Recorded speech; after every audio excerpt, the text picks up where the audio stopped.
Pirates of Drinax, our Traveler campaign. Before we get started, I'd like to thank some friends of the Greenwater Guildhall. The first on the list, if you're watching on Twitch, scroll down and you should see some tiles there. If you do not see the tiles, please click on my profile image and they should pop up for you. The first on the list is Talon Claw. They make beautiful wooden tabletop accessories such as wooden DM screens, dice vaults, dice trays. They have a full line of drink coasters with D&D and Pathfinder themed classes emblazoned on them. They have a whole bunch of stuff. Very beautiful, high quality. They actually now have a full line of cutting boards, so if you like to serve a meat and cheese tray during your games, these are the guys that you want to go talk to. And next on the list is the Speechless Bard. She and her husband make wonderful leather products for your tabletop. Such as covers for your core rule books. She has a line of leather dice bracelets. A popular one is the Pride bracelet, where each dice is a different color. So definitely check her out. She is in the UK, so if you're going to order, make sure that you give yourself ample time, especially if it's a gift, you know, something that's time sensitive. And then there is the Fable Beard Company. Fable Beard Company makes beard products such as oils, balms, butters, and co-wash. Each of their scent profiles is a different fantasy character.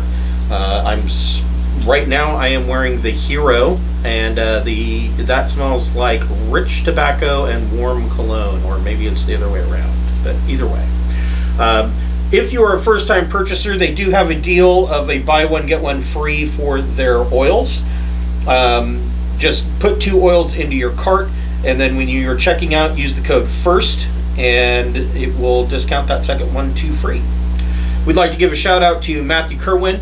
He is a new author on the scene, and he has written a Traveler novel called The Wagner Incident. He was given permission by the creator of Traveler, Mark Miller, to publish his novel.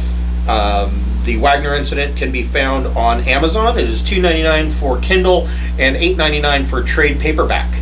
And if you are running your own Traveler games at home and you are interested in purchasing a adventure to make your life easier, you can purchase my adventure, which I wrote and is available on DriveThruRPG. It is called The Mystery of BT-SHT 365, and that is currently on sale until May 17th for 33% off. I think the grand total comes to like $1.35. So yeah. And that should be good for, you know, I think when my test groups ran it, it was good for about 8 to 10 hours worth of gameplay. So definitely check that out. All of these links will be available on the YouTube video as well, in the description of the YouTube video, and I will have links to all of those sites. So let's see here. Carrie said that she was not going to be able to make it. I don't see Alyssa logged into Roll20 yet. Let's give her a minute. David is joining us, I think. Okay. He said he just woke up. Yeah, that sounds like David. Yeah, that's not unusual for David.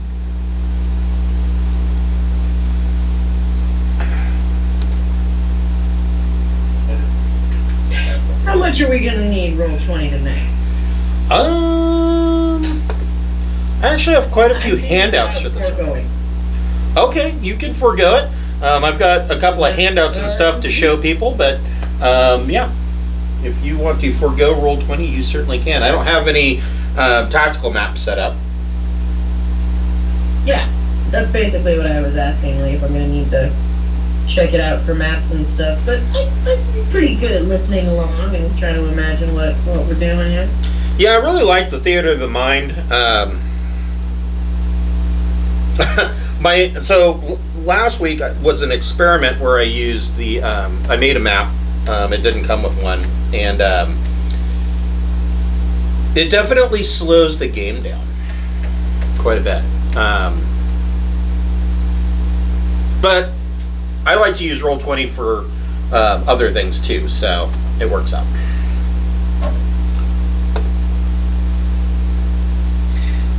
Let's see here. So we will be picking right up where we left off last week. Quick recap. These guys crash landed on the planet Marduk. Marduk, in the past, was considered a garden world, and that was during the time of the Empire of Sindal. And the Empire of Sindal, in its dying days, laid waste to much of their empire. They bombed Sindal into cinders, but believe it or not, Sindal is actually one of the luckier planets when it came out of that. One of the side effects of that is that the survivors and their kin, many generations later, have all the bulk of them are living on island chains, and they all speak different languages, and it is taboo among the population to learn other languages. And the reason for this is that there are the Ogman Raiders, who are techno-barbarians, that they're actually the ones responsible for shooting the travelers down and crashing their shuttle onto Marduk.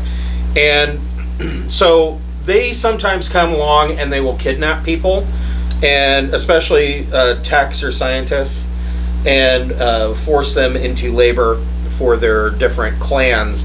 And the thought process for the inhabitants are to basically stick to their islands, lay low, and don't learn anybody else's languages, because that will, make you less useful. That's one of those weird little taboos. On the mainland, it was believed that there were no tribes living on the mainland. However, our travelers have learned that that isn't true. They found a group of or a tribe living on the mainland that they met up with when they were in the midst of fighting these hyena wolf-like creatures, the Garum Ainbrights, that they kind of helped each other get through the situation, and they were able to heal one of the tribal elders who had been badly wounded in the process. And as a thanks for that, the tribal elders on the mainland extended their hand in friendship to the travelers and basically told them that anytime that you're in need, if you need someplace to hide away or whatnot, you are welcome in our village. And they discovered that their village was actually in the middle of a bombed out city.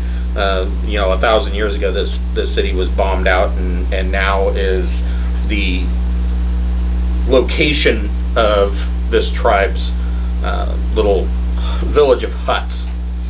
You have been picked up by a search and rescue team, and the search and rescue team brings you right back to the where you were supposed to go originally, to the downport on Marduk.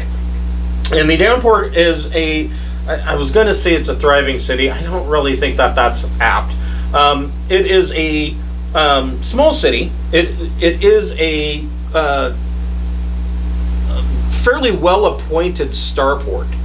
Unlike other starports that you've been in, usually you have the starport, and then on the outside of the starport is what is called a star town, which is where the locals live.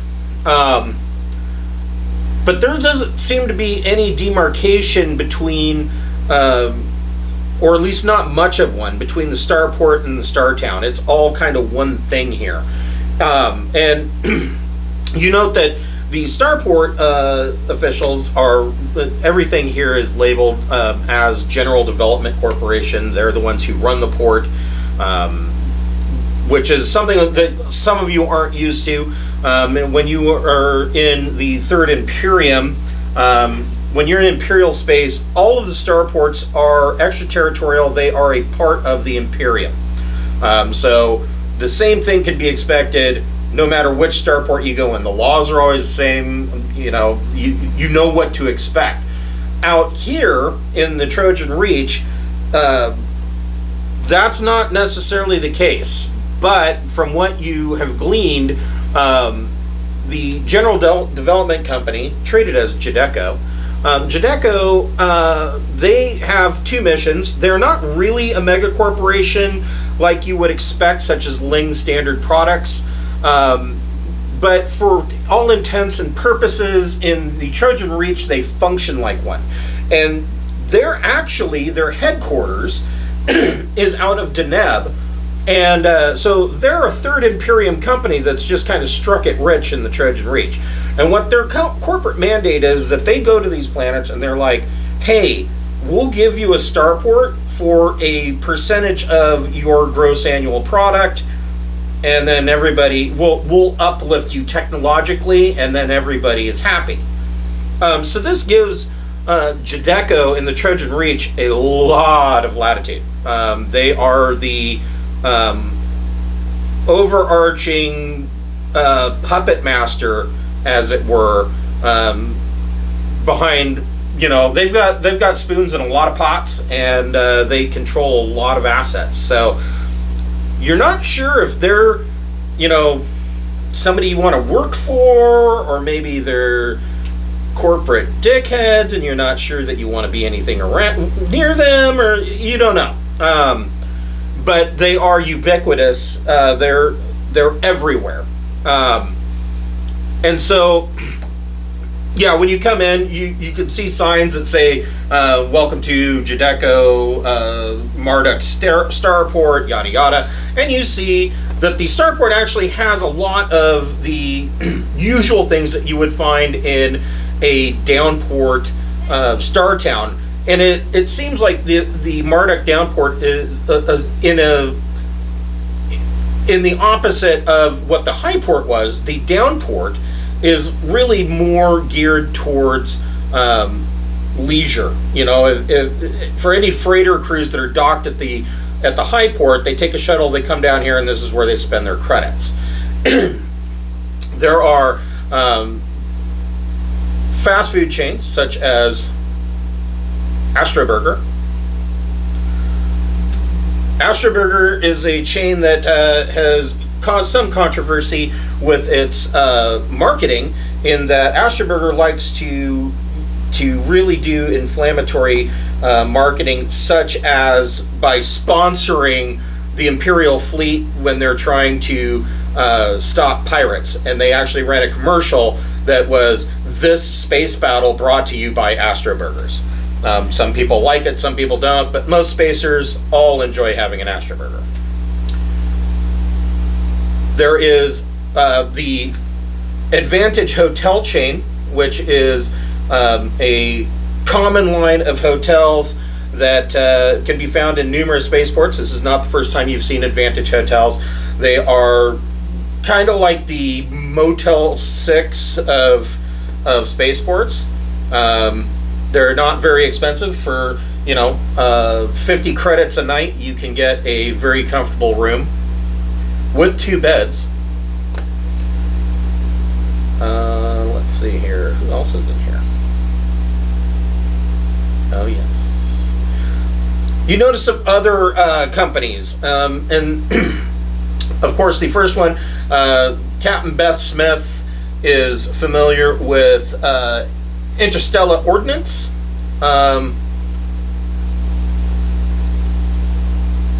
Interstellar is a ammunition and arms company that they specialize in outfitting free traders, really. A lot of times they don't ask a whole lot of questions, but they do require permits and things like that for military grade weapons, although they do sell military grade weapons. And usually they have government contracts or corporate contracts to outfit things like they're small planetary navies or inter system ships, things like that. And the last thing that you find on the planet, as you are walking in from the port into the concourse, is you see a whole bunch of people running around in bright orange robes, like they're like a cross between a toga and a monk's robe, and they have this insignia embroidered on their robes. I knew it. It's Q. And these guys come up and they're doing like a cross between begging and proselytizing, and they're coming up and grabbing onto you and saying, "Hello, David, I see that you logged in," and saying things like, "Do you want to know what the universe has in store for you? We can unlock your potential. Come join the Church of the Mind."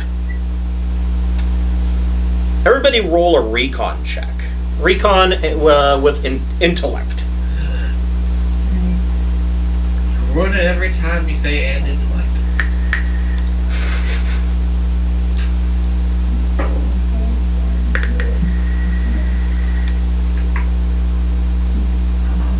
That's So- an 8 for wrath.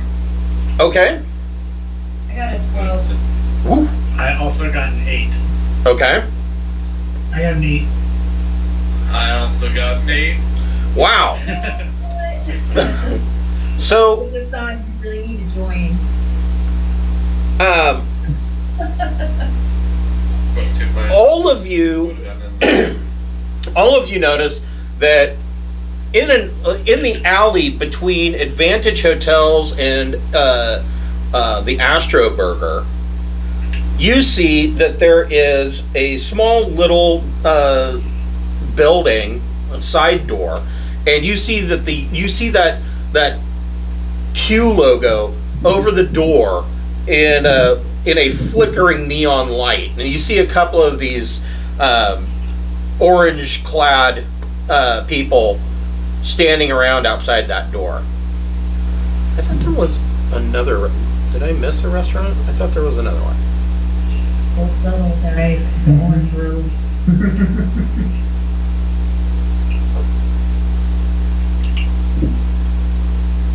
Huh. Well, that's okay.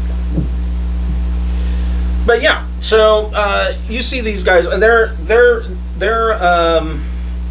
like I said, proselytes. Want to know if you want to know the secrets of the universe, and we can unlock your psionic potential for a small tithe to the Church of the Mind. So did I notice anything extra by getting a 12, or was I the same like roll range as everybody who got an 8? Not really. It's No, okay. not really, not really. All right, just throwing it out there. But what I will say is that Bakasura, you don't, you're not picking up any psionic vibes from any of these idiots at all. They all seem like mundanes to you. Yeah, these guys they're full of something. You should challenge them, or we should ask them to show off their psionic powers. I mean, if they want to sell me a drink, sure. The search and rescue guys are like basically just push these guys out of the way, and they're like, "We don't have time for your crap," and they're like, "Come on, the administrator's waiting for you." Finally, let's go. So the administrator.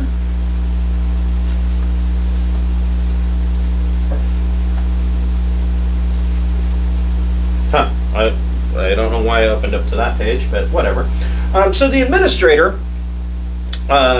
is a well-dressed man wearing a suit with a black string tie and what looks like an expensive, finely high thread count dress shirt, and he's got the silver cufflinks, the whole 9 yards. You oiled hair. You look at him and you're just like, yeah, this guy's a corporate douche.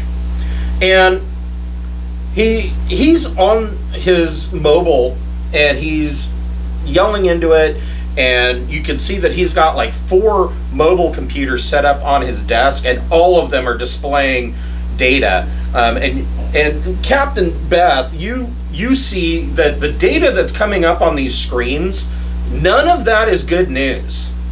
So, and this is where your 12 recon comes in. You note that on these computer screens, the information that's coming in, the high port took some damage. Some of the ships docked at the high port took some damage.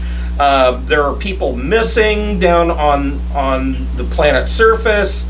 But it doesn't seem like the raiders really got away with much other than some scrap from your crashed shuttle.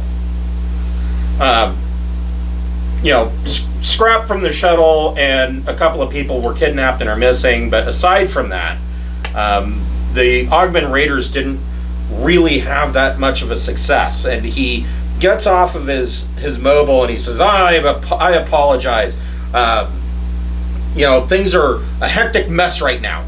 We had these damn raiders come in, and you know, they do that every so often, but man, it always makes my life a complete and utter headache whenever this happens. And he says, before we go any further, I'll tell you why you're here. He reaches down, he hits a button on on his desk, and he yells into it at his secretary. He says, Ferris, get that researcher in here. I need to talk to her. Yes, right away, sir. And he says, so you guys came highly recommended. Specifically Captain Beth Smith, Keith Clark, and Ching Shi. And the reason why you came highly recommended is that I got into contact with one Administrator Sinclair of the city of Calixqual on Chachi-Walidaque, and they couldn't say enough good things about you and how much you know about working in underwater environments. Oh yes, it went totally smoothly. That ran perfectly. And he says, so he says the situation that I have is that as you probably saw when you came, well, actually you probably didn't see because I didn't tell you. So the starport and startown of Marduk is built on basically they built up a plateau on the end of this peninsula over the oceans. There's large oceans on Marduk, and there's like a natural bay, which is what this picture is that you're looking at. This up here being the starport and town, and down here there's this natural bay and a dock. And he tells you, he says, as you probably saw as you came in, that you know, you can imagine that a lot of the fishing industry here, a lot of our food and whatnot comes from the sea. The problem is I've had several of our big commercial fishing trawlers go missing. They're just vanishing outright. And at first we thought maybe it had something to do with the locals, you know, the local, those weirdo tribes out on the islands. We thought maybe they had something to do with it, but they usually are out there in canoes, or at best a small sailboat. These fishing trawlers are large, so I'm not sure that they really had anything to do with it. And so I hired this researcher to try to find some things out. And the door opens, and this woman with a shock of red curly hair comes walking in. And she introduces herself. She says, my name is Maris Enar. And she is a xenoanthropologist. And he says, well, I don't understand really everything that she's saying, and I'm not sure I even believe it. I'll let her explain the rest of it. And she says, you know, it's a pleasure to meet you. Oh, Captain Smith, you might be happy to know that I have procured a submarine shipped here from Chachi-Walidaque. They were good enough to sell us one of their work subs. Ooh, that's convenient. It is a 2-seater model, but I think it'll allow us to get the research that we need. I believe that there are large, intelligent creatures living in the sea. Really? I have found archaeological evidence that suggests that the tribes on Marduk worship these, for lack of a better word, gods. And I believe that these gods are actually sentient sea creatures that live under the waves. I would like you to go out so that I can at least prove that theory, or attempt to get more evidence. And with your assistance, you and your crew's assistance, I believe that we can go out on my research vessel and supply just that. And the administrator looks up and he says, yes, okay. I don't know that I understood any of that, but here's what I'm willing to do. I am willing to pay each of you 20,000 credits each. How's that sound for pay? For how many days of work? It shouldn't take more than 2 or 3 days. Let me confer with my crewmate. Okay? Does anybody want to try and use their social to pressure some more, or not so much? So does anybody have the broker skill? Raquel has over 0. I've got Streetwise and Jack of all trades. So that's my thing. Raph is your broker person if you want Raph to try to negotiate a higher rate.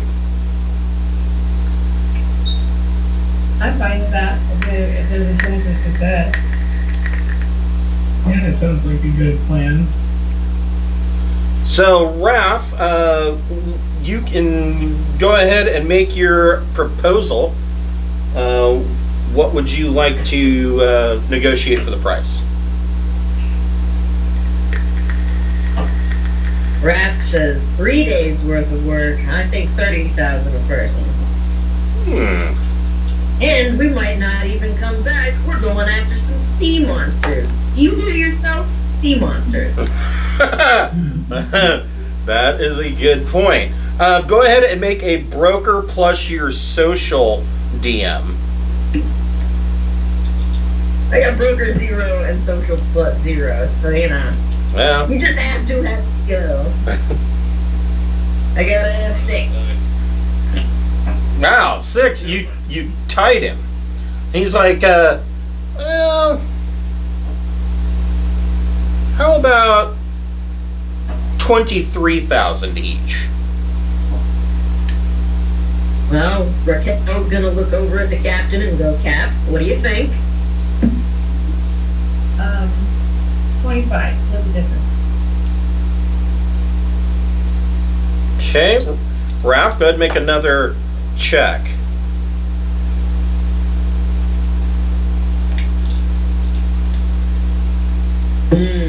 Three. Shit. He says, 24,000, and I will put you up. I will pay for your room at Advantage Hotel tonight, and your meal at Astro Burger. That sounds fair to me. All right. Let's go get some burger. So he pays you half up front, so each of you get 12,000 credits. Woohoo!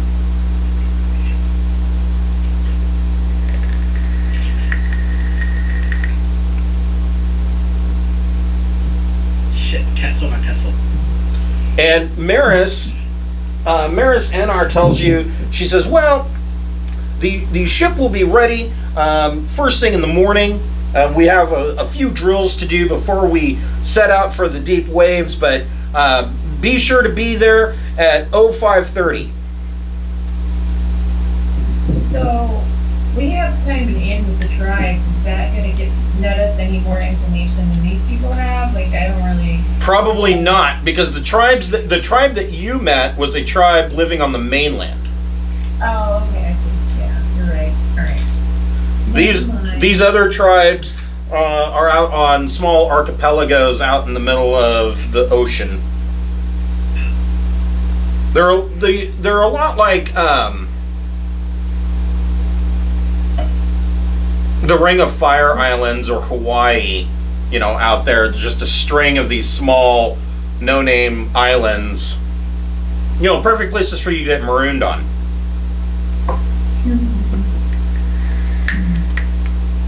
Make sure you bring a soccer ball. That's right. Flyers. Or no, wait, you knocked the teeth out with an ice skate, didn't you? I can't remember.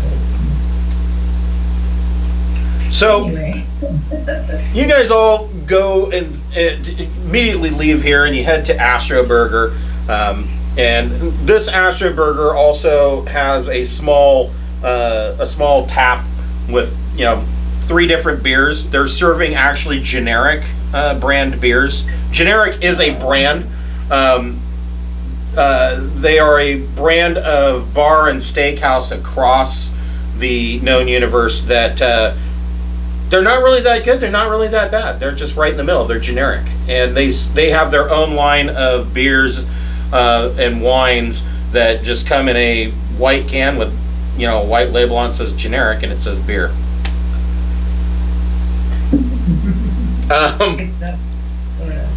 So you get to Astro Burger, and at Astro Burger, you see a gentleman that's sitting at the counter, eating his burger and having a generic beer, wearing a blue jumpsuit, and you immediately notice that on the jumpsuit is this logo on his sleeve.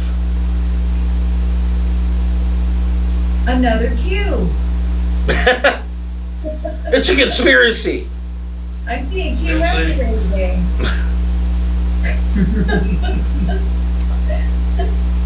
I'm sorry. Everybody make a intellect check.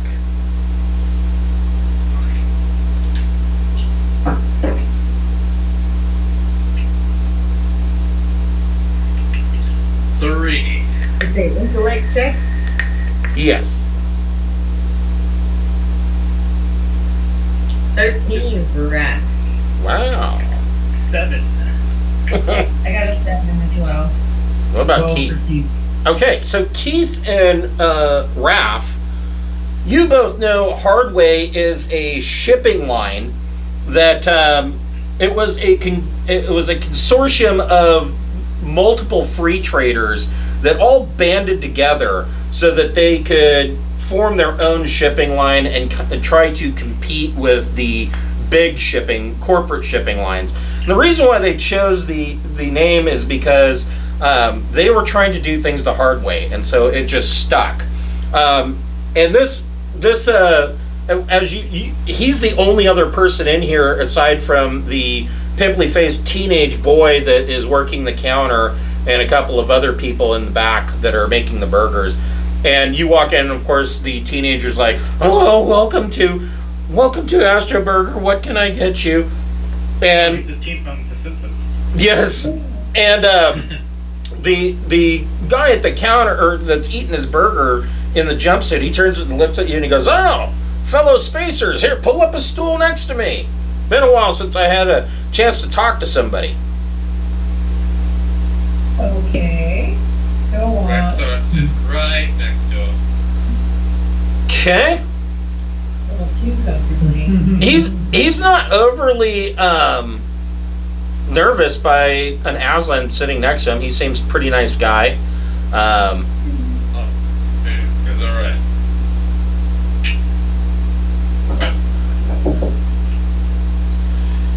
He tells you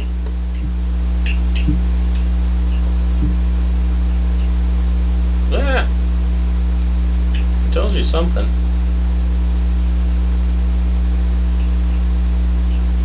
There we go.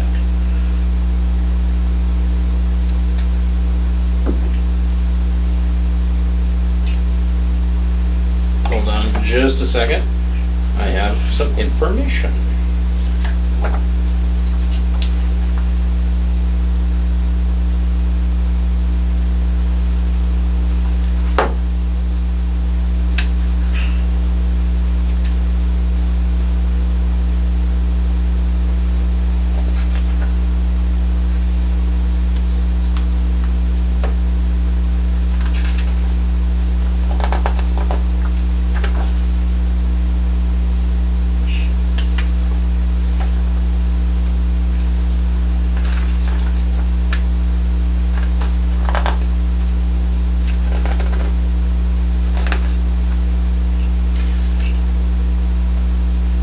he tells you that his name is Bryn Sonson, and he's the captain of Sonson's Pride. It is a free trader, currently docked at the high port, and he says he's getting ready to jump out. You know, he'll be jumping out of the system at the end of this week, and he's hoping to make some credits selling his lucrative cargo on the Dust Belt Main, which is the main trade route through through Sindal. Tells you, says, honestly, I think I'll probably make more off of my my mid-passage passengers, but I do have quite a bit of advanced machine parts that I'm really hoping will sell well somewhere like on Homestead. You have any armor? Got any legs?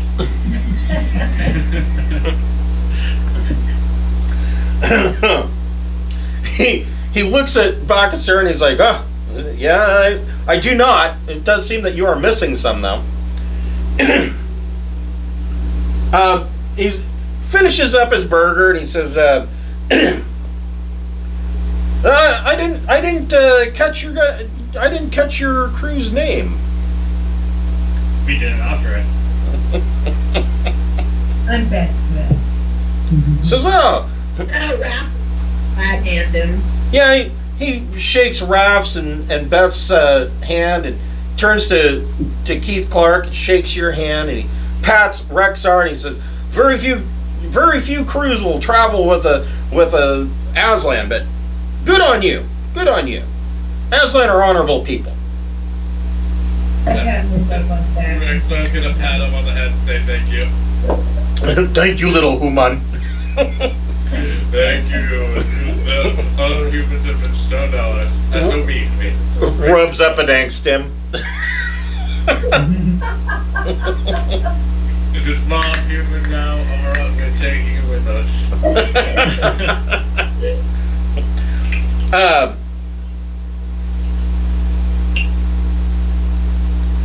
Yeah, he puts a tip on the counter and turns around and walks out and heads towards the Advantage Hotel. And you guys get your burger. That's the other thing about Astro Burger, is that all of their burgers are named after maritime naval vessels. So there's like, the Submariner, then there's, the Galak class hamburger, which is named after an assault cruiser. And so you finish your meal and stay your night at Advantage Hotel, which... Oh, during the night, Yeah? I want to take Rexar to go visit the Church of the Mind. Okay. I know somebody's doing it. My character never would. So your rooms have what passes for cable, and mostly it's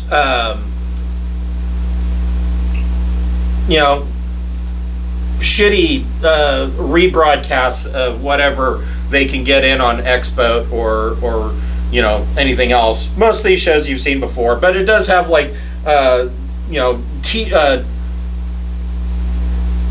TNS, which is Traveler News Service, which has 24-hour updates, and it's not really 24-hour updates. The local news is 24, but what comes in elsewhere is usually like a week or two out of date.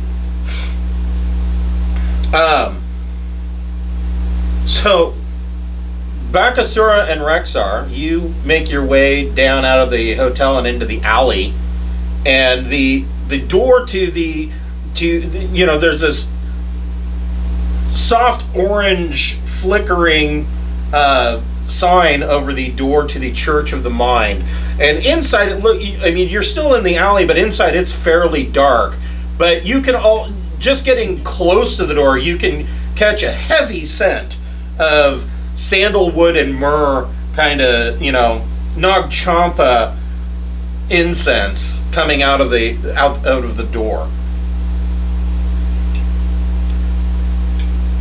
And you can hear Yeah. murmuring and then there's like a sudden chant, and then there's some more murmuring coming from deeper inside. I'm gonna open the door. Okay. So you open the door, and there's like a small dark area that is barely lit by small candles and incense. And then there's an open door that leads into a back area that is what looks like it used to be the loading area for merchandise for whatever this building originally was a shop. You don't know what was here originally. All of that's cleared out, and there's just a bunch of folding chairs set up, kind of in a circle, and there's this one guy standing in the middle, and all of these orange-robed people are sitting in the chairs around the circle, and he is going on and on about unlocking your potential. If you donate enough, you can reach the next level, and at that level, you'll learn more about unlocking the powers of your mind. And he looks up as you walk in, and he says, brothers, we have new brothers that have come in. One of them is an Aslan. Do you want to learn how to unlock the powers of your mind? Oh. And I still don't sense any telepath here, right? Make a...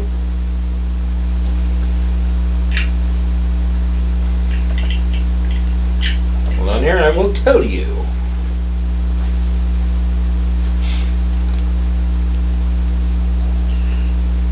Oh, I need to open up my book.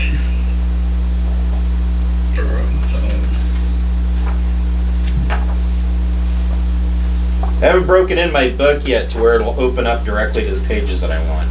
It's getting there. It's getting there.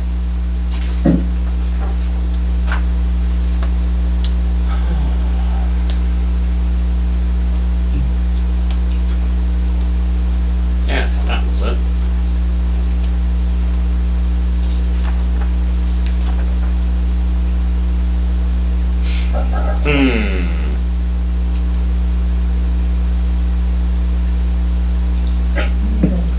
I guess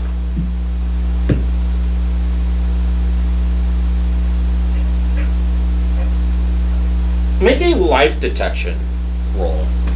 I mean, obviously you know that there's living people in here, but it should tell you a little bit more than that.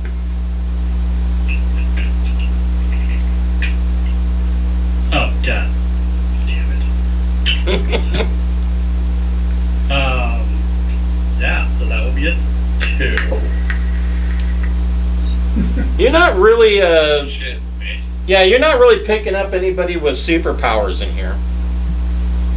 Perfect.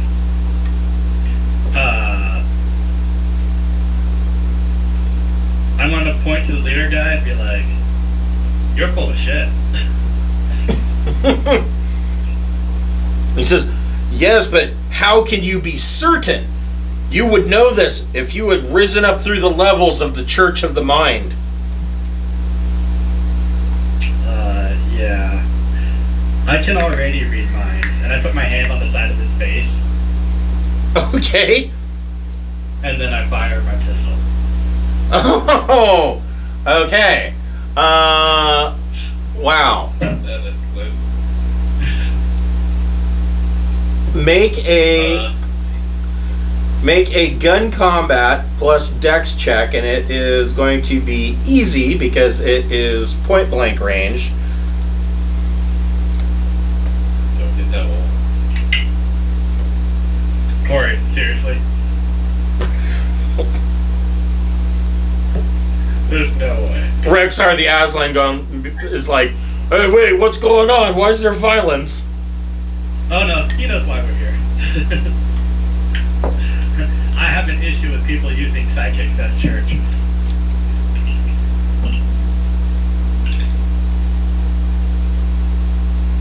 So yeah, that will be a grand total of 1. You got a 1 at point blank range. Yeah. Did point blank range confer boon dice or something? 'Cause that's like, No, I already lowered the I already lowered the difficulty. So you put your hand on his face, and you pull out your gun, and you go to pull the trigger, but you left the safety on. And the gun in my hand has a safety. well, yeah, that's the one. That's the snub pistol in your arm, right? Yeah. Yeah. Yeah, you forgot to mentally turn that safety feature off. I mean, it probably automatically turned on because you got a hotel room. So, Yes, it's the same as his, like, what do you think? What does Rexar say? Rexar leaves it close to the bucket because both think about it. So the guy reaches over and he grabs your face and he says, "For 500 credits, I can tell you a secret about a psionic institute here in the Reach."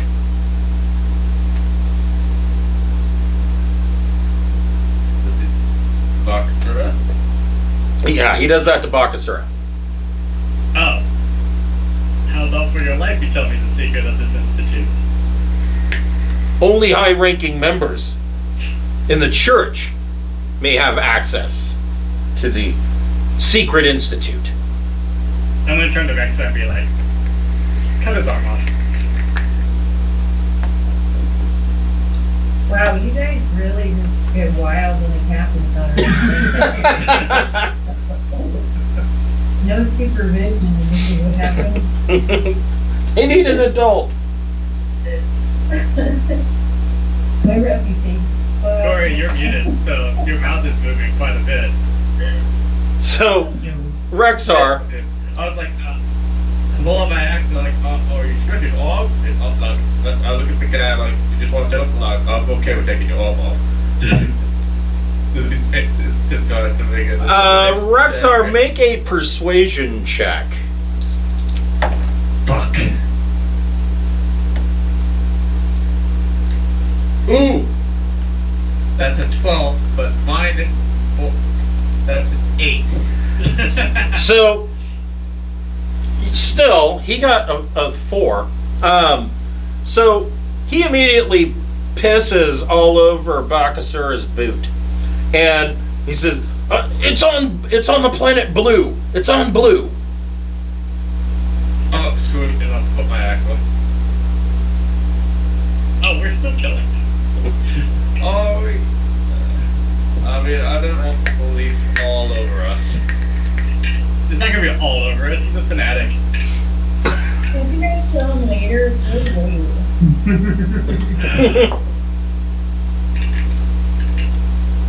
And we do have to be up very early in the morning.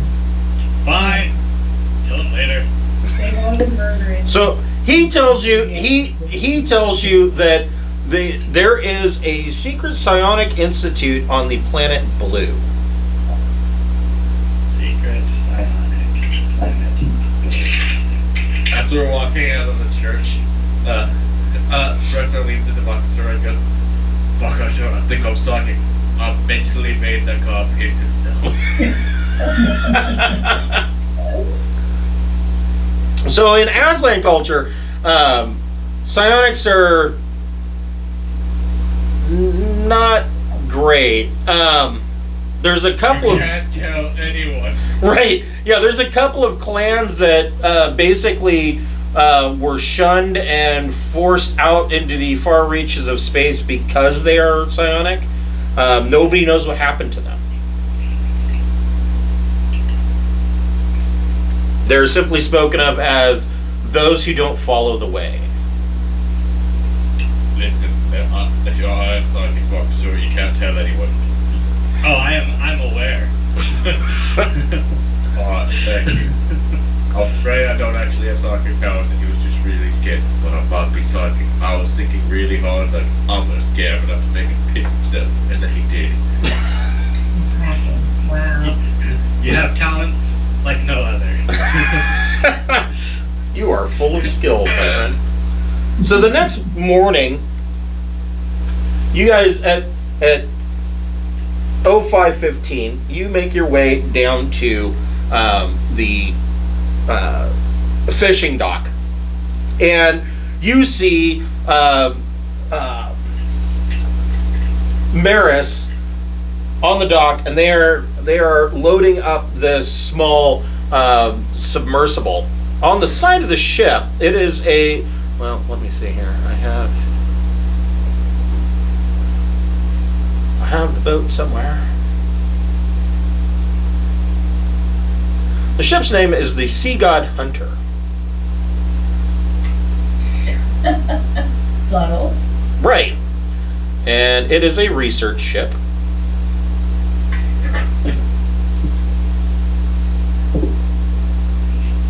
Statted out as such. And at the bottom is a layout of what the deck of the Sea God Hunter looks like. And on the side of the what can pass for as being the bridge, you see this.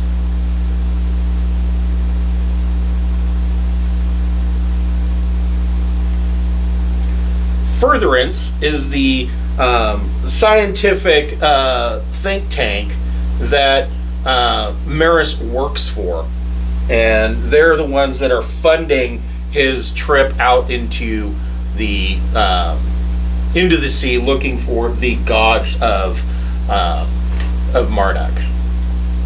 And the sub that he's loading up is also on this page as the work submarine, which Captain Smith and Keith Clark are familiar with.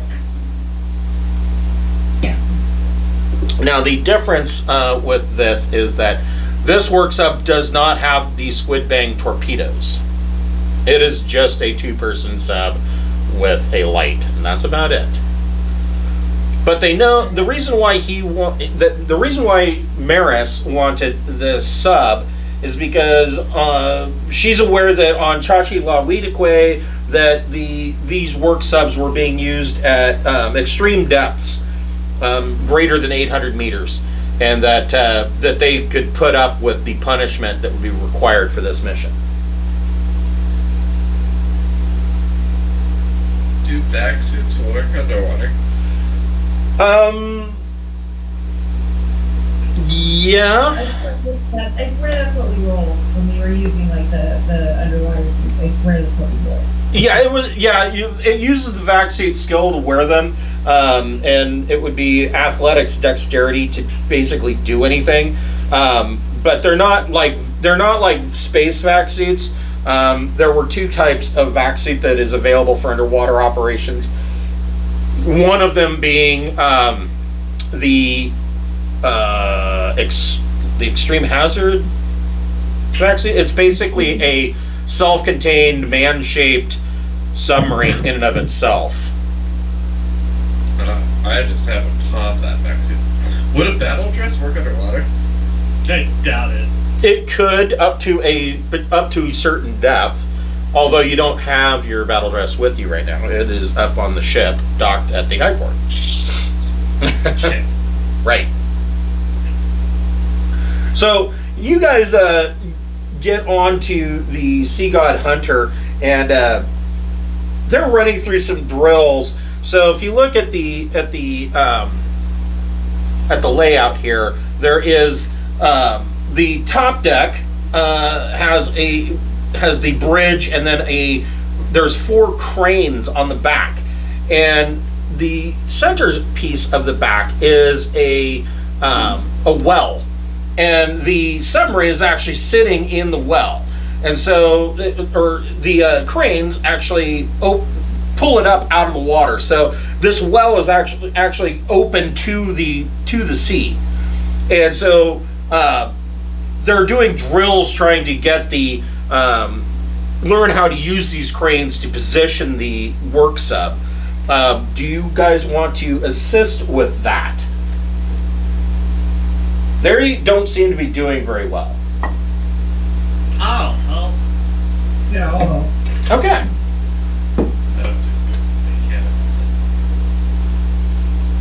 So anybody's going to help. Make a.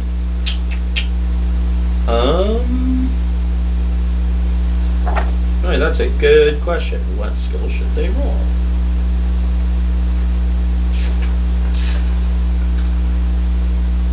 Make a dexterity check. You can use athletics dexterity if you have it, because a lot of the problem that they're having is maneuvering these cranes to get them to where they need to be. So they're literally grabbing these things and swinging them over.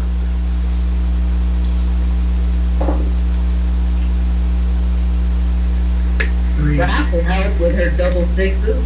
Nice. I got 6. That's better than they were doing. Good. 6, yeah. Not very good. What did Rexar get? I originally wasn't going to help because you said it's physical stuff and not actually working with machines. I'll roll. Yep. You said strength or dexterity? Athletics dexterity. Oh man. Just I'll let you use athletic strength though.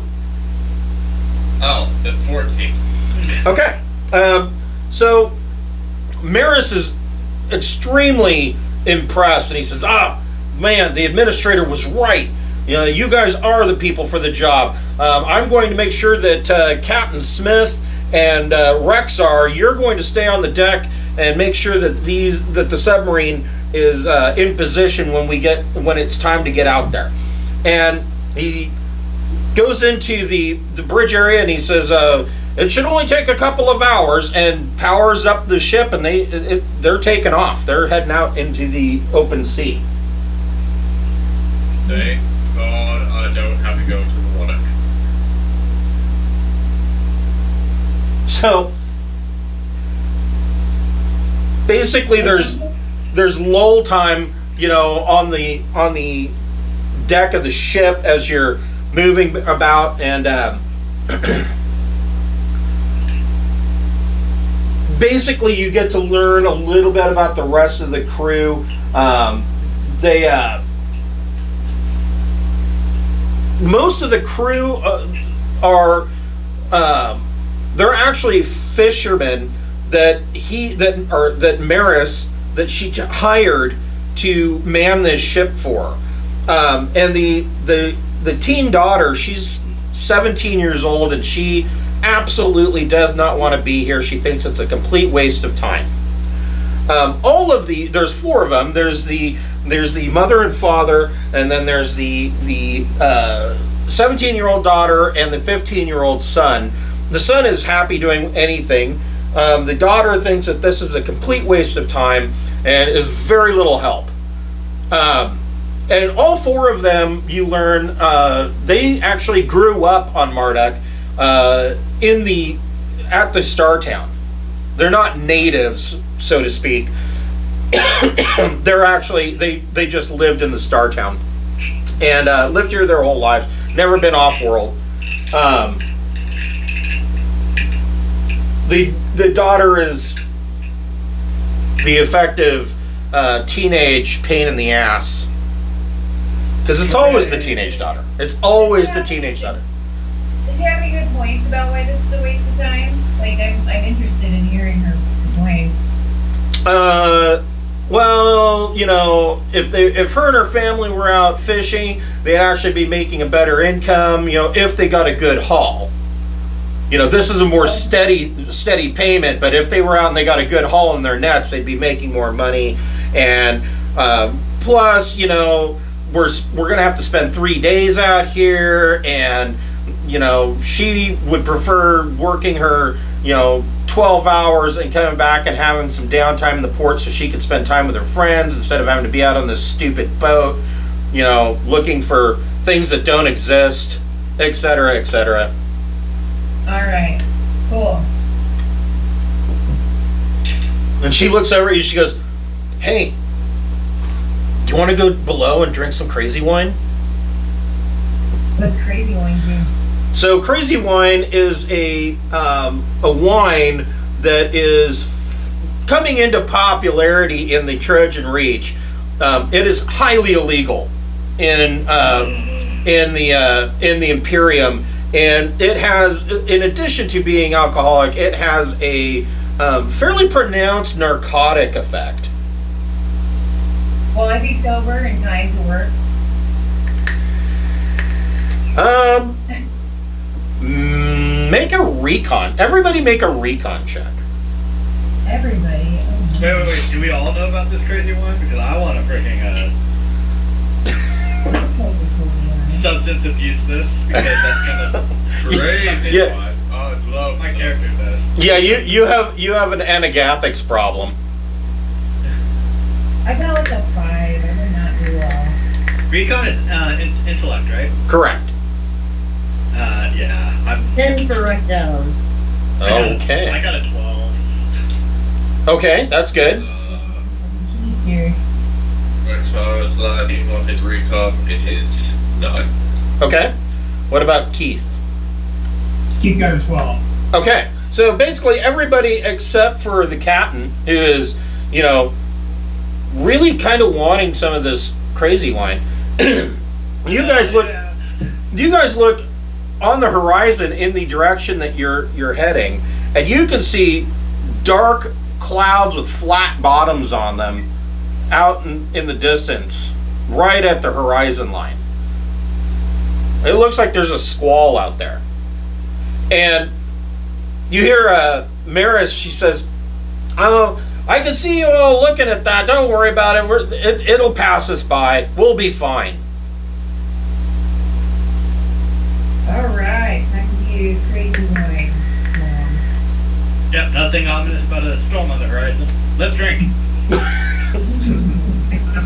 So Rexar is so nervous about being on the water that he doesn't care. He's just gonna drink. so And the raft will be on him to hold everybody's hair and veins out of their face when they start yakking. So who's going to go down below and drink some crazy wine with the teenage daughter? I like the cut of her jib. This guy. Pass from Raph. Hard pass. Raph has had enough of the woo girl scene. That's not what she's into. Okay. She's cute and all, but nah. Water state being on the water is so scary. Aww. The girl, the daughter goes, she kind of pets your arm and she goes, "A little crazy wine will probably help calm you down." Alright, whatever you say. His tail's all moved up. What about Bakasura? Oh, hell yeah, I'm drinking. Okay. Everybody who's drinking, make an endurance check. And this is where I go down. 10. Bakasura folds like a house of cards. Checkmate. 9. Bakasura got a 9? The one thing I'm good at is abusing substance. What did Rexar get? 10. Keith, are you drinking? Nah, I'm not drinking. Okay. Captain Smith, what'd you get? I got a 7. Oh. So, Bakasura and Rexar, you take a pull off this bottle, and almost immediately, you can feel the effects of this.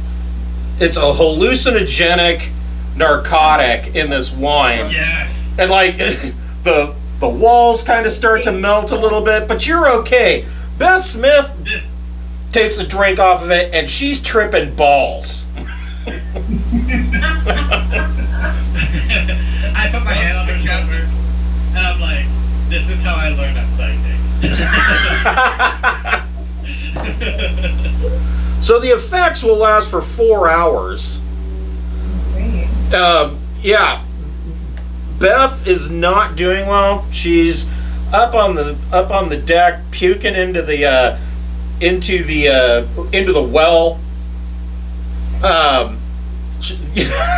Raph, hold their hair back. Raph's holding her hair. I wanted to spend a point of my telekinesis and just, as she's throwing up, change its shape so it looks like a sailboat and then falls into the water. Wow. The father comes out and he pats Beth on the back and he says, "Yeah, I mean, it's a lot different being on the surface of the water than it is underneath the waves. I can understand. A lot of us get seasick." He rolled a 4 on his recon, so he's clueless that you're hammered. Good. Private information. Just giving me a thumbs up while I keep working as well. So, about 3 hours on, about 2 hours into your high, you peak, and then you start to slowly come back down. Well, 3 hours in, the boat slows down and comes to a stop, and Maris comes out and she says, "Okay, Beth Smith and Rexar, you work the cranes, and I'm going to take Keith Clark with me down in the submarine because I know that he's got underwater experience since he was an engineer on Talon Claw." Sounds great. Raquel's also got submarine or seafarer submarine 1. Oh, you do? I do. So Maris, who honestly doesn't have any experience with submarines, Maris instead gives it over to Raph, and he gives you a computer tablet that has her notes on it, and she says, "When you're down there, look for these things on the checkbox, and just, it's a touch screen. Just check off what you find, and then bring that data back to me. You'll want to run some electronic sensor scans as well while you're down there. But go as deep as you can. We're over a trough, and I think that there used to be a city here."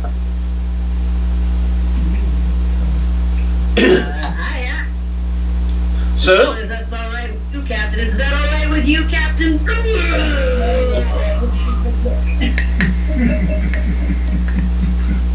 the father goes, "I think she said yes and all of that." I'm gonna find the daughter and ask if she has any more. No, that was her only bottle, but she's really excited that you all shared it with her. Yeah, Her pupils are as big as dinner plates.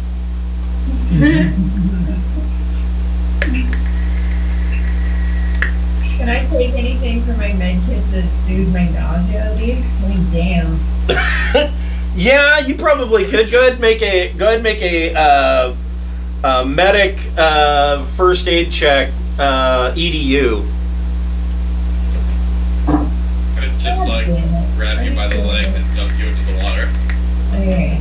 3 plus 2 is 5. Yeah, you take some anti-nausea meds, but you're really not doing very well.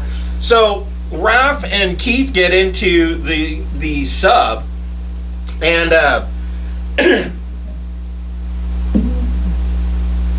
and Maris turns and looks at Beth Smith and Rexar and says, "Okay, all right, use those cranes and lower down the sub." So Beth, make a your choice, either strength or dexterity, athletic strength or athletics dexterity, and you can, but because you're way high, you have to make that at a -4. Jesus. And Rexar, you have to make it at a -2. Oh, so it's +1. Oh, thank God, it was +1. That's +1. I got 5. Is that anything else? So Rexar, what did you get? An 8. Okay, so the way this happens is that you guys maneuver it over, and except that Beth Smith releases too early, and so the sub comes down sideways. It hits the water and is dangling for a second before Rexar lets go at the proper time, and so the sub is coming in. Keith and Raph make dexterity checks, athletics dexterity if you've got athletics. Wow, are we all rolling like garbage tonight? Is that the theme? Ancient sheep or what? Keith got 4. Fuck. Rack got 5. I gotta pass that nausea along. It's the gift that keeps on getting. You guys are bounced around in the sub. Keith, you take 2 points of endurance damage, and Raph, you take 1. Sorry. Yeah. Yeah, Keith's got a bit of a bloody nose as he hits his face on the console as the sub goes inside. Raph's in there swearing up a storm. God damn it, son of a bitch, you drunk ass bastards, dropping a ton of fucking heads in here. So, Raph, Over the cops are like, it wasn't me, it was 100% the captain's fault. yeah, that's the benefit of being. Because I'm in charge. That's the benefit of being lower rank. You can always blame it on the captain. So, Raph, make a Seafarer submersible, if you have submersible, plus Dex check.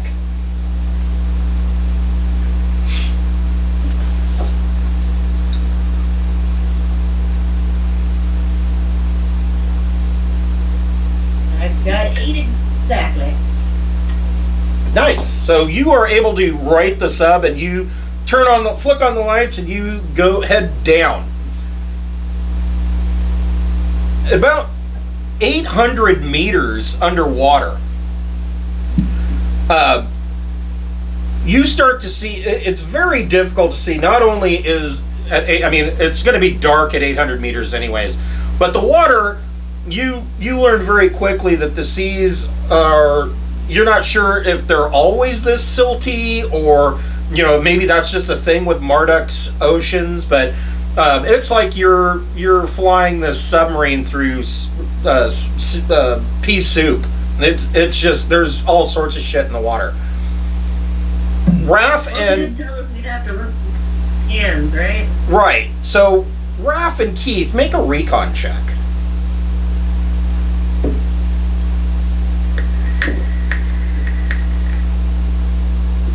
I got a 6. So, Raph, you swear that off the port side that you saw something move in the darkness. But you can't be sure. Who wants to make an electronic sensors check? I can do that. Okay. All right.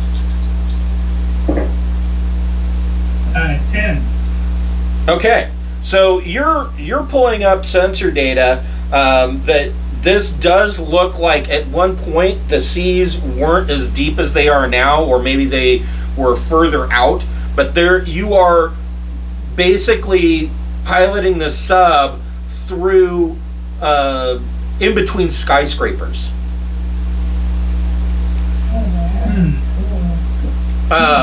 Well, that's gonna be, taking notes, putting things in the little tablet computer thing that she was given. Yeah, the data that's coming in shows that these are they're made out of concrete and steel, and it looks like there was some vast architecture down here. Is there any way to stamp the life signs down here, or what? Aren't you psychic? No, that was Carrie. Yeah, Ching Shi's psychic.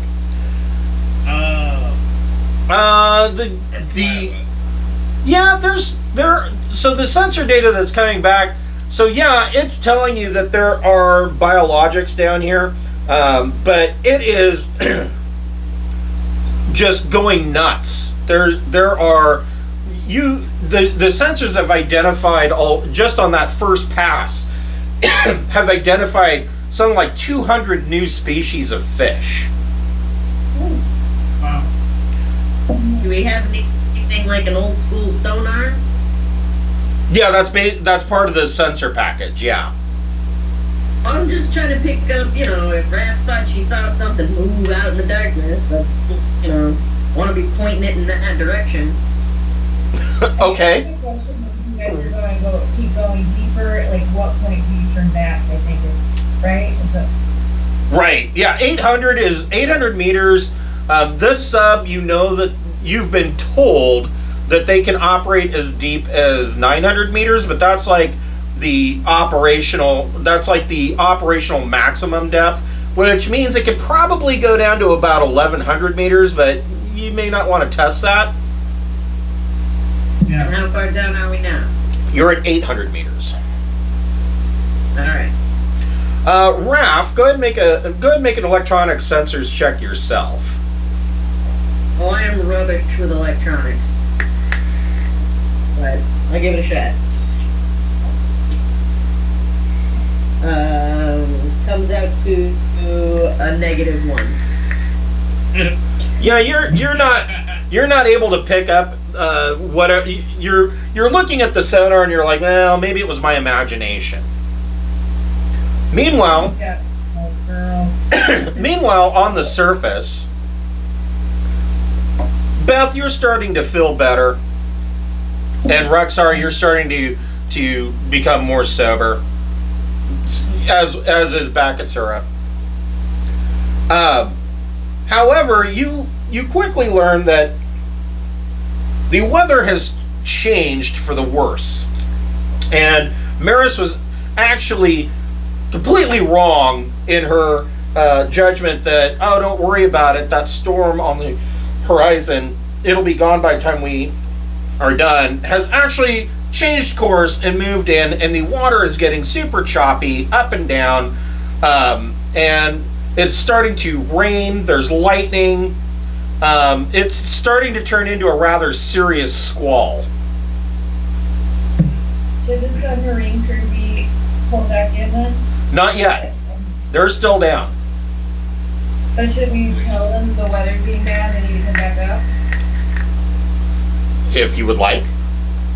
I think that would be prudent, yeah. Okay. So, So, it's gonna be 11. okay. What do you want to tell Keith? I want to tell them about the choppy water and the storm getting worse. So they should return soon so that they don't have any trouble getting back on the ship. Okay. Raph and Keith, what do you want to do?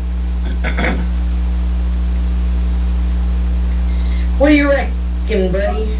Should we take another little quick tour around over here and head back? Yeah, I think we should take a quick look around before we head back. Alright, we'll do one more lazy loop around a nearby skyscraper before we decide to head back up. Okay. As you're coming around and you're doing another loop around this skyscraper, what you're seeing on the sensors is it kind of looks like you're following, like if you were a hang glider flying over, like, you know, mid-range up a skyscraper over city streets. You're seeing that there are what appears to be roadways and all of this down on the sea floor about 400 meters below you. And as you... Like in the seafloor, about 1,200 deep? It's about 1,200 deep, yeah. And you round a edge of this skyscraper, and Raph, your front view, the bubble that you're looking through, is suddenly filled with what looks like a giant tentacle that's about as big around as a California redwood tree. and it smacks the sub and sends you careening. Make a seafarer dexterity check. Ooh. I knew we should have asked for more money!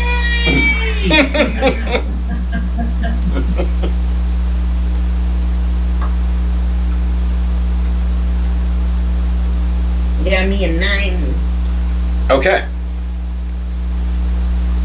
You gain control of the sub, and then you see another set of tentacles that kind of shoots past you, and it seems like it's fighting the other one. What would you like to do? Is this little submarine thing equipped with like cameras and stuff on the outside? Yeah, it's part of its sensor package. Alright, well I'm gonna make sure those cameras are pointed towards the back so we can catch a glimpse of that fight on our way out. Okay. So you're heading back to the surface? Yeah, man, there's fucking sea monsters down here. Are you kidding me? I just realized it. We are leaving. We're leaving. We were hired to look underwater, not fight krakens. Keith. Dude, I ain't even tripping balls, and I'm watching some damn sea monsters fight at the bottom of the Mariana Trench. Keith, your board is lighting up. The sub took 7 points of hull damage and is actually having some problems. There's a big dent. It looks like it could possibly rupture at some point. Oh my gosh. Okay.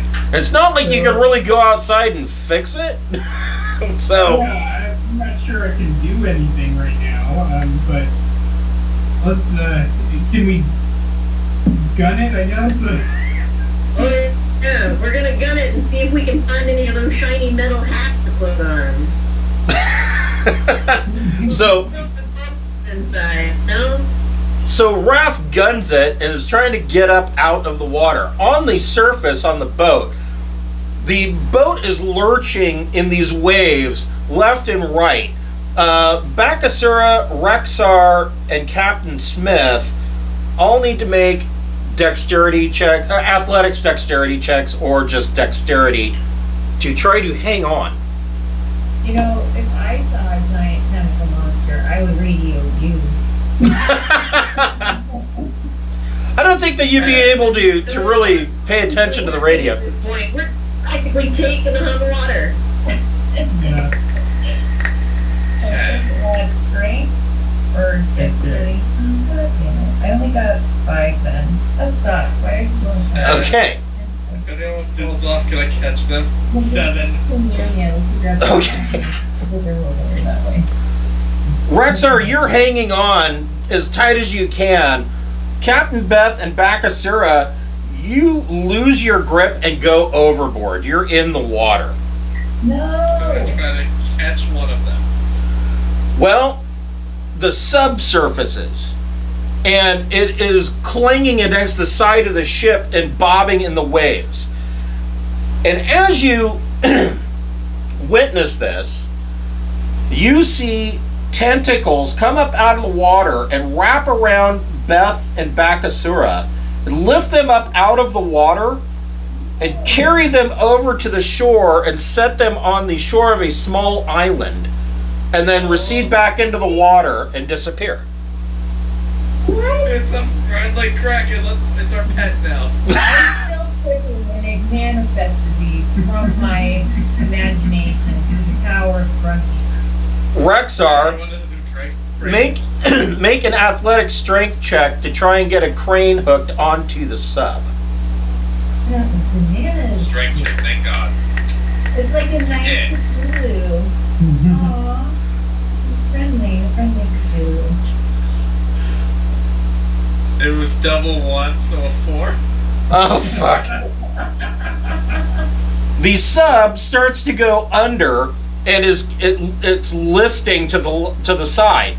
the same thing happens. A tentacle wraps around the sub, lifts the sub completely out of the water, and sets it on the beach very gently in the sand, and then recedes back into the water. Can I make a And Raph lights a soggy cigar inside the cabin of the fucking submarine and just takes it all in for a minute. His fur wasn't softened, but his fur would just be like. Maris "See, turns. fucking hate the water." Maris turns the Marduk God Hunter and takes it towards the island and goes into a small lagoon, natural bay, and drops anchor. And her plan is to wait it out. So Rexar, you're on the ship. Do you want to disembark and go find your friends on the beach? Good old Tassie. Yeah. Not necessarily Tassie, his friends, but hey. he just wants to be on solid land. Okay. Kina, what the fuck? Tassie, Cat is so get nice. down. Fat boy's outside, so she's all angsty. Anyways, yeah, he's just jumping off of the ship and oh hey, that's my friend. Stephanie was looking for you. So the side of the top of the sub opens up, and Keith and Raph roll out. Everybody make a recon check. Raph's not rolling out. Raph is just sitting there with her soggy cigar, looking out the front of the submarine, thinking, that just happened. I've seen some shit and some things, but I'm seeing some shit. I'm just gonna sit here for a minute. Raph's just gonna sit there until her heart starts beating again. I rolled a 13. okay. I got a 10. Do we add anything to it besides, I mean, It would be recon plus intellect. oh, Sure. That's like a 7. he's like that. I also got Yeah, 7. he's Okay. like with me and goes, yes, I will fight. So, Bakasura and Rexar, you see that there is a footpath that leads through from the beach up into a heavily forested jungle type environment, and you can see that there are footprints on this path leading to and from the beach. I bet the shelter this way.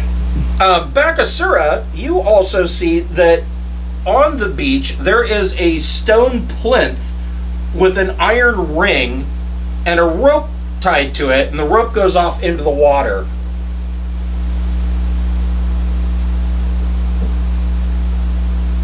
Almost like you would expect, like it's a mooring for a boat, but you don't see any boats, and there's no sign that there's been any boats beached here. Like, the sand isn't disturbed. And the rain is now a torrential downpour. Oh, crap.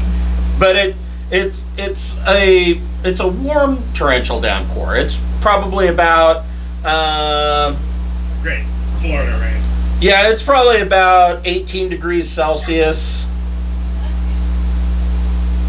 So it's humid. This fucking sucks. Yeah, But you can see that there are bare footprints in the sand leading from the beach up and down this path into the jungle. and that's when I realized he was carrying me. No, I'm just kidding. I'm sorry. Anyway. That's so deep. What do you guys want to do? I guess we could try to secure things with this rain over here. Well, I mean, the sub is fucked up. I don't know if it's gonna matter. About what just happened? I mean, the sub can be repaired, yeah. Are these things nice, or are they setting up here for a snack later? Like, I don't know. I'm not sure. Is that the only one in there? Or? What Yeah. did you guys see underwater? So yeah, we got attacked by one of them, and then another one helped us. So this is very confusing. What if there's a good one and a bad one? But what if you guys were just too close to something you weren't supposed to be next to? Yeah, that's possible. Out of the jungle. We're all basically down. Out of the jungle, a spear comes and lands next to Bakasura in the sand. And when you look up, you can see, you catch a glimpse of somebody wearing leather skins turn and run into the jungle. I fire my laser rifle at it. Stay out of reflex. Maxar throws his axe at. Don't throw things at people's backs. They threw it at my back. Stuff at us. I'm going to retaliate. Bakasura, make a, it is going to be a very difficult gun combat, energy plus dexterity. Rexar, if you're going to throw your axe, make a very difficult athletics dexterity check to throw your axe. I threw the spear back at them instead. Okay, it's still very difficult. I want to look at it. He's got a message written on it. I got an 11. Yeah, you missed. So you see Bakasura pull out his laser rifle, go "Pow!" and cut a small tree in half. Throwing the spear back, I got its head, so I'm assuming that's just. Yeah, it lands somewhere in the jungle. But whoever threw it at you, you catch the glimpse that they ran off in the direction that this footpath leads up into the jungle.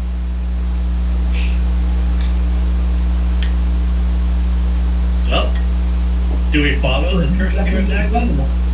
You can either approach or avoid them. That's pretty much what we're stuck with. They gotta know some interesting things. We're getting They have to have shelter if they're still living here. Yeah, that's true. We gotta find some kind of shelter. We're gonna be marooned here, and they can come back in force. True. Okay, let's head out. Okay, so you follow this this path, and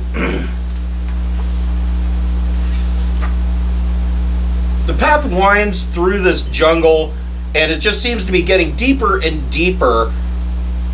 And then you enter a clearing, and you see what looks like an Aztec step pyramid, very old.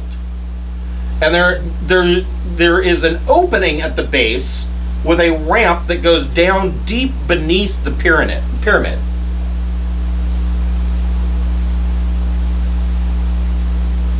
Okay. Any preference for who goes first? I will use my telepathy and do life detection. Okay. Go ahead and make your life detection roll. That is a 9.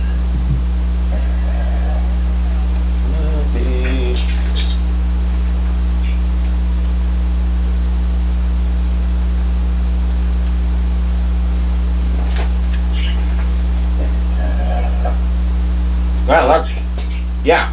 So your life detection, you pick up numerous life forms. There's evidently some kind of panther that lives in the jungle.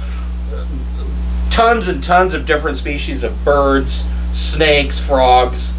But you also detect there are people. And they're all surrounding this clearing, kind of watching in the manner of waiting to see what you do. What they're not like they are not hostile. They are more curious as to what you're going to do. Okay, so I'm going to tell them that I sent some panthers, some birds, snakes, things like that. Oh, and casually throw in, like, also we're being investigated. That's right. Alright, let's go on in then. Let's go in the pyramid. Okay. And Rexar, make a recon intellect check. Why you gotta say intellect after every time? It's not smart. I'm just good at recon. That's would have been a 9, but it's 8.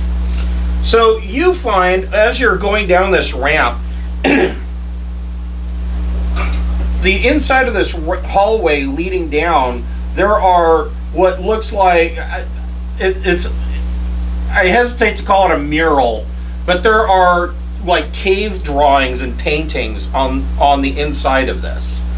They look newer than the pyramid itself. And one of the drawings appears to be what looks like maybe a starburst, and beneath it what appears to be a stick figure of a person with possibly dreadlocks.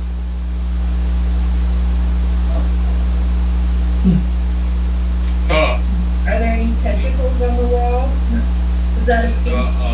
Yeah, I'm gonna look at all these cave paintings and like, oh, you guys are looking this pretty good at art. Raph, make a intellect check.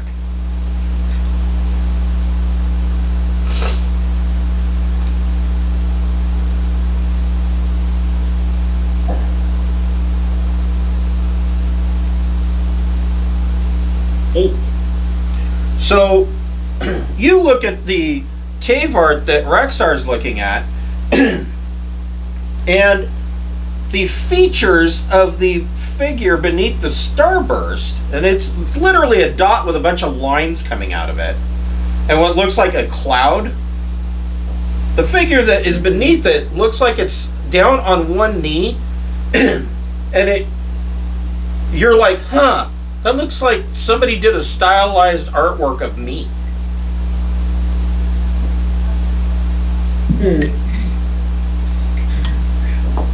Yeah, I mean, wow, she kind of looks like you. The other thing that you notice is that hair and everything. you then see that the cave art next to it looks like a star chart. Look at her horoscope circulating. Is there an Aslan on this hero? Anyway, there's one that looks like me. No, but you see a star chart, and you're able to make out. You're able to make out what looks like systems in the Trojan Reach. Specifically, systems in the Sindal subsector. Interesting. Bakasura, Captain Beth Smith, and Keith Clark, you get to the bottom of the ramp. And at the bottom of the ramp, there is a large open area. And as soon as you step in, you can see lights, like what looks like rope lighting under the ground, light up and go to a central obelisk. And on the central obelisk, the whole thing lights up, and you see... Are we gonna have to make sanity checks in this? This is that.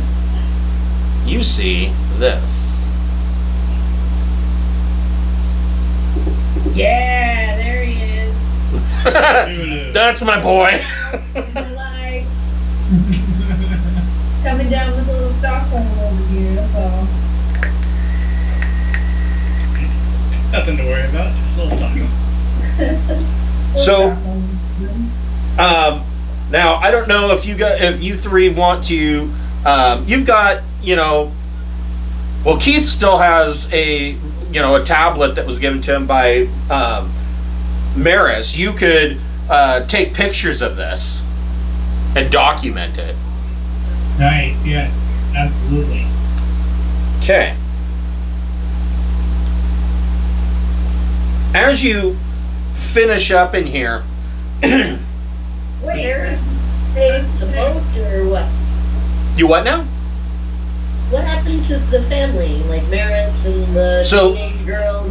Maris and the family, they docked the boat in the natural lagoon and dropped anchor to try and wait out the storm. So they're waiting for you. You can come back and get on the boat and get out of here. But they want to hunt this thing. Do they know it's not necessarily evil? Like, I'm worried about giving them intel if this thing is not a force or... Well, Maris doesn't really want to hunt it. He wants to prove its existence and prove that the gods of Marduk are real. Okay, yeah, that's correct. And hopefully convince people that they're benevolent. Yeah. So far. Can we send testimonies of being set down gently on the beach? Oh, certainly. Yeah. Well, But I have reported ships going missing. And you said that one of them attacked your ship. There might be a good one and there might be a bad one.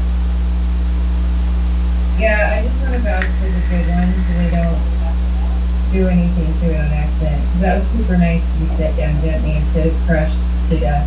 So I really Not getting crushed is a good thing. Yeah, I wanna pay that. For you know. So this artwork is actually very telling. So it shows these tentacles coming up out of the water, and you can see some clouds up here. I assume they're clouds. But over on in the upper left corner, you can see what looks like shooting stars coming down. Everybody can make an intellect check. And actually, Captain Beth Smith can make that with a boon because she is a scientist. Okay. Nice crack. Okay. 6 for Rexar. Rexar does. He's like, yeah, those are starbursts. What did Keith get? 7. What about Bakasura? 9. So, Bakasura and Raph, you kind of get the impression that these tentacles are coming up out of the water and that something is attacking the planet. Either man-made or maybe a meteor shower. But Beth Smith, you have the feeling that that it's deeper than that. You think that this goes back to the fall of the Sindal Empire, and that these creatures with the tentacles may have saved people during the nuclear strikes on the surface. Oh. So maybe that's why there's like people left over. Yeah, that would make sense. So you get your... They're on islands, right? Or mostly on islands? Right. No. So you guys get your visual scans and take pictures and all of that. And you come out of the temple, and when you get to the edge of the, when you get to the top of the temple, you see that there are all of these tribes people, islanders, that are standing around in the rain. They're all wearing leather skins. They all have spears. And as soon as you come out, they all get down on their knees and bow to you. Never have I needed something so much and not known until just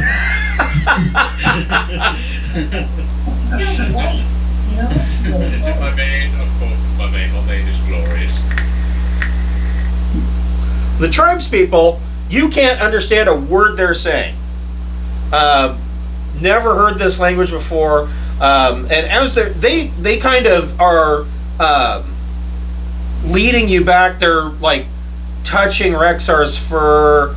One young woman is trying to braid his fur as he's walking, and you guys are walking. They lead you through another path in the jungle, and when you come out, they lead you right up, and you can look down and you can see the bay just as the rain is starting to let up, and you can see the lagoon where the Marduk God Hunter is moored. And the the what could possibly pass as a leader, you're not sure, looks at all of you and says, Uda, Umo, Edo, and he points to your ship, and he kind of bows again, and he kind of holds up his hand and makes some wiggly fingers, and puts his hand on Beth Smith's chest and says, Ula, Ula. I do it back. So you do it back, and he nods to you. I hope we're not married now or something. Pretty girl puts a hat made out of flowers on my head. I didn't, plan to have and hold. So, this is like a stellar moment for Beth Smith, because being a scholar, Beth Smith, you realize that you just made first contact. Awesome. And the tribes people kind of recede back into the jungle, and you go down and you get on board the ship, and Maris is ecstatic. She witnessed all of this from the boat and is just out of her mind at how cool it is that you've discovered this, and she is agreeing to that she wants to put Captain Beth Smith and all of your names on her research paper about the gods of Marduk, because all of this happened to you. And so on the journey back to the port, she spends her time taking notes and asking each of you to give your account of everything that happened and writing everything down. When you everything that I say is embellished. Of course. I had a bigger part than Of course. And Raph wants to make sure that most of hers is unusable due to all of the profanity it contains. Oh, certainly. Most certainly. And It was really nice. you get back to the starport, and the administrator pays you your other 12,000 credits. Hey.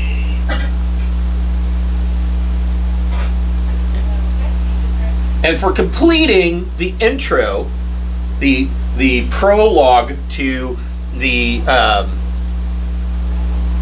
Pirates of Drinax, you all get 1 XP point. And I shall show you how to spend XP point. Let's see here. Now I have 2 XP points. I believe I do as well. So this page shows you how to spend your XP points. Probably of the best use of your points would be in gaining skills.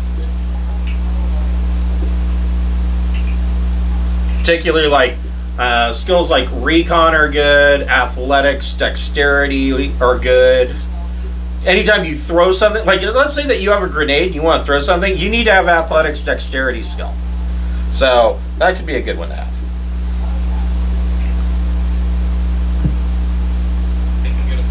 Athletics dexterity. A lot of athletics dexterity stuff. Love it. Yeah, there can be, yeah.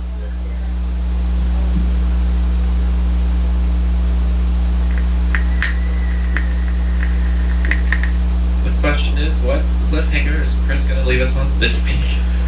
On no cliffhanger on this week. You collect your cash, and the administrator pays for your passage on the on a shuttle back up to your ship. You learn that your ship was thankfully spared any damage from the Augman raiders when they attacked the high port, and you have a bit of knowledge. You know that a ship called Sonson's Pride, which is a far trader that's going to be laden with cargo, is going to be leaving this port sometime soon. shopping? You what? You want to go shopping? No, I've got so rational and got like Avlat. Yeah. How much is the upgrade for claws that can scratch starships? Well, that wouldn't be available here. Okay, what is So, the a quick question for experience point spending. Is it psionics? Is that going to be a characteristic or is that a skill? PSI is a characteristic itself. Okay. Here's the other thing. You cannot upgrade the Jack of all trades skill. It's something you can only get in character creation. Well, it's a good thing I already got that one. Right. Hey. So Beth Smith, on Marduk, if you wanted to get better armor, which I highly recommend, you could get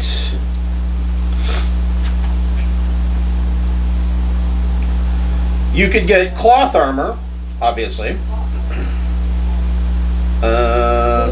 what would you buy? You could get a flak jacket. What's that? Is that good? Is that what you would go for? I got 350k on hand. It's like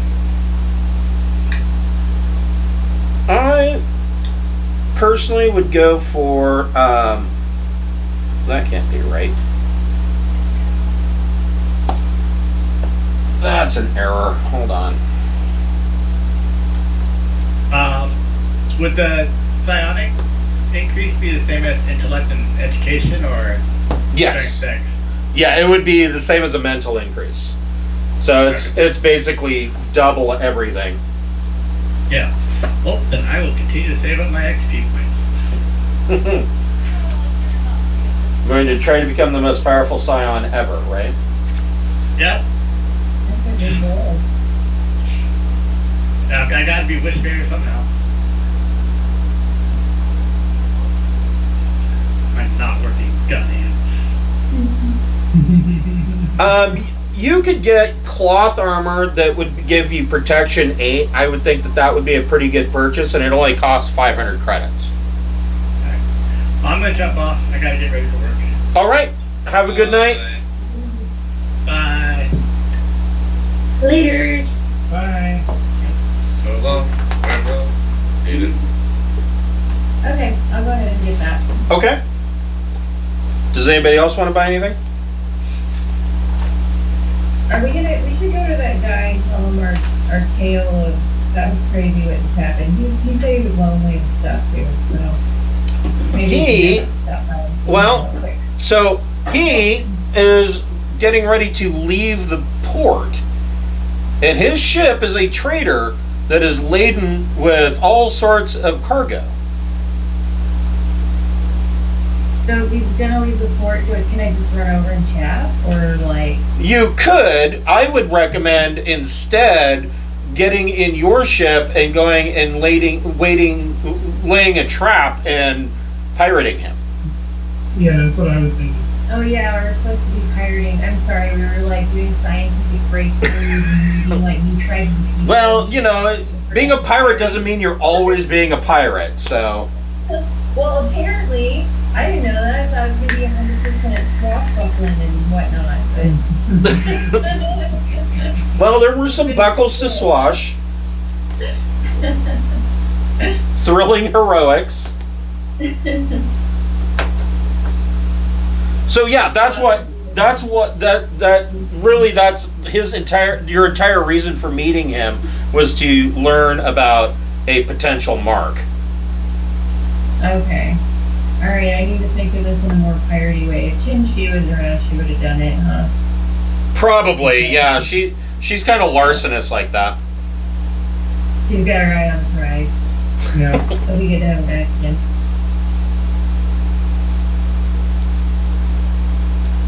Oh,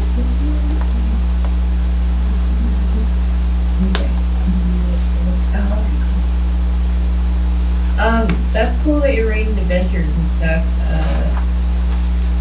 Yeah. Yeah, I actually wrote the Mystery of BTSHT the first time that I ran, partially ran Pirates of Drinax, and so it is actually supposed to be the first of 3. I am planning to run you guys through it, and I am in the process of writing the second, so we will see how that comes out. I like to make house guests play like tabletop RPGs when we stay. So if we run through it once, I could probably, it might help me DM it a little bit the next time. Definitely, it is. I will tell you. I will tell you up front. It is more of an adult, mature adventure. There are a couple of instances in there. If you have any morally squeamish people, you may want to warn them ahead of time. Okay, yeah, no worries. Yeah, I don't think...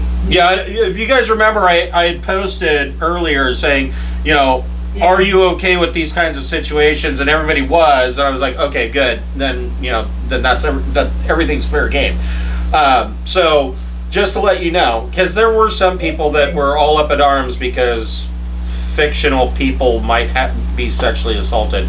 Like, they don't exist. So, I don't know. I have a hard time getting offended by people that aren't real, you know?